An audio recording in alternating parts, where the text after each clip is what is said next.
Hi, this is Pete Mandik. I'm professor of philosophy at William Patterson University in New Jersey, and this is a brief video presentation giving a really quick overview of my paper, Conscious State, Anti-Realism, presented in the 4th Annual Online Consciousness Conference.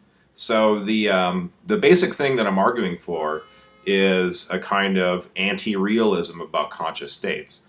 This anti-realism might be thought of as a kind of idealism. It says something like a state's being conscious, like, for example, the conscious perception of the visual image on the screen that you're looking at right now. Its consciousness, the state's being conscious, is fully exhausted by one's thought to the effect that they are in such a conscious state. So another way of putting it is that the state isn't conscious independently of the thought. The state has no independent existence, or there's no fact of the matter about whether the state is conscious or not, independent of the thought about it. So a lot of what I talk about in the paper concerns the best way of interpreting what's going on in the very famous higher order thought theory of consciousness, developed and defended by people such as David Rosenthal and also defended by Josh Weisberg. Part of the reason why I single out Rosenthal and Weisberg is because they have been pretty firm in defending realist views or realist readings of the higher order thought theory of consciousness. And you might wonder, well, what's the big deal about the higher order thought theory of consciousness with respect to something like a realism or anti-realism debate about conscious states? And, well, one way of putting the big deal goes something like this.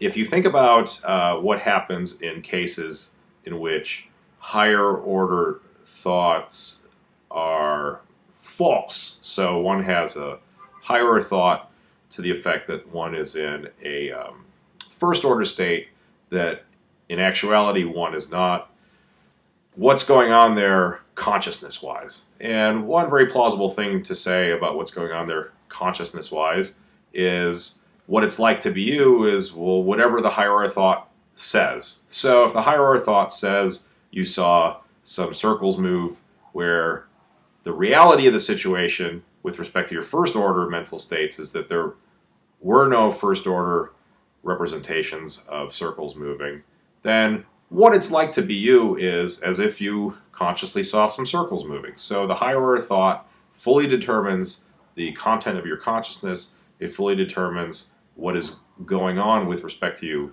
vis-a-vis consciousness. So one thing that you might think is that,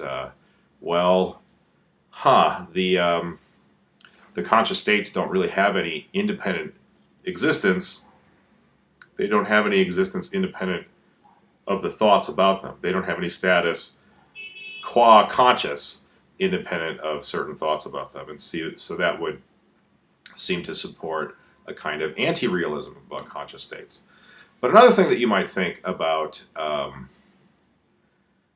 the higher order thought theory is that these states about which the higher order thoughts are thoughts, the higher order thoughts are about certain states, and those states are there independently of being thought about. And so that kind of independence claim sounds like a realism claim, a claim toward realism. And so what is the issue? Well, as I try to put it in the paper, the issue can be put in terms of whether it's better to read the higher thought theory of consciousness on a relational reading or a non-relational reading. What does it mean to read it in one of these two different ways? On a relational reading, the way to understand state being conscious is in terms of a relation between a state and the higher order thought that it's about. So this kind of relational view is something that really becomes clear if we think about cases in which there is a state which is initially unconscious, some unconscious first order state, and at some later time it becomes conscious, Now you might ask, on the higher order thought theory, what is it that made this state go from being an unconscious state from being a non-conscious state? And the answer seems to be that there's this other state, which is the higher order thought about the first state. So we've got two different states, and you might think that where you've got two different things, there might be some relation between them. So in this case, we've got this first thing, which is the first order state. It goes from being unconscious to being conscious in virtue of there being some higher order state about it. So we've got candidates for relata in a two-place relation. And what is the two-place relation if this is going to be a relational reading? Well, the two-place relation looks like something like the aboutness relation or the representation relation. The relation is that the high order thought is about that first order state, and in virtue of bearing that relation to the first order state becomes conscious. So there you go. There's a relational reading of what's going on in the higher order thought theory of consciousness, at least with respect to some states and how those states become conscious. But then you might wonder about, what about these other sorts of situations in which the higher order thought is false, and perhaps even false because the higher order state that it seems to be about doesn't exist at all. So you might think that the higher order thought, even in these empty cases, these empty higher order thought cases, is about something. It's it's got aboutness, it's got representational content, whatever that amounts to. But if it's about something that doesn't exist, and you make the plausible assumption that relations have to be between relata that exist, then you might think that, well, okay, it's starting to look like maybe a higher order thought's being about something is not a relation, because it's being about something is, it's got something to do with this intentionality phenomenon, and perhaps intentionality is not a relation. If relations can only be born to existing relata, and we can think about things that don't exist, then that might push you in the direction of thinking that thinking about or representing is not a relation. And regardless of what you think about the general issues about the relationality of intentionality, at least in this specific case concerning consciousness, you might think that whatever the higher order thought is doing in these empty higher order thought cases, what it's doing is non-relational, in the sense that it's not a relation to some actual first order state, that what suffices for whatever consciousness you are in, or whatever conscious state that you're in, is simply the higher order thought itself. So if the higher order thought is empty, if the higher order thought has the content that you have a first order perception of some motion, and there actually is no first order state, which is a perception of motion, that what it's like to be you is as if you did perceive some motion. So the higher order thought by itself suffices for you to be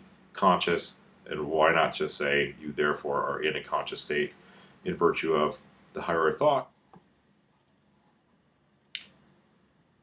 Yeah, and so if in the empty higher order thought case you are conscious solely in virtue of what's going on with the higher order thought, if the higher order thought itself suffices for you to be in a conscious state, then what's the right thing to say about the earlier case, the case that seemed to support the relational reading, in which, there's two states. There's the existing state and the existing first order state, and then the higher order thought that's about it. Well, given what was said about the empty case, you might be inclined to think that even in the non-empty case, the first order state is irrelevant. This so-called first order state, given that there is no such thing as a representation relation or an intentionality relation, that the first order state is irrelevant for consciousness, that the higher order state itself suffices for you to be in a conscious state, regardless of whether it's a empty higher order thought or not. And why not then say that you are an anti-realist about consciousness or about conscious states. So that's the main flavor of what the talk is about, or what the paper is about. There, I guess now, is not actually a talk. There's just this super brief synopsis. But anyway, I hope you are interested in this enough to read the whole paper. And I look forward to the various comments and discussion that show up in the comment thread on Consciousness Online. Thanks very much.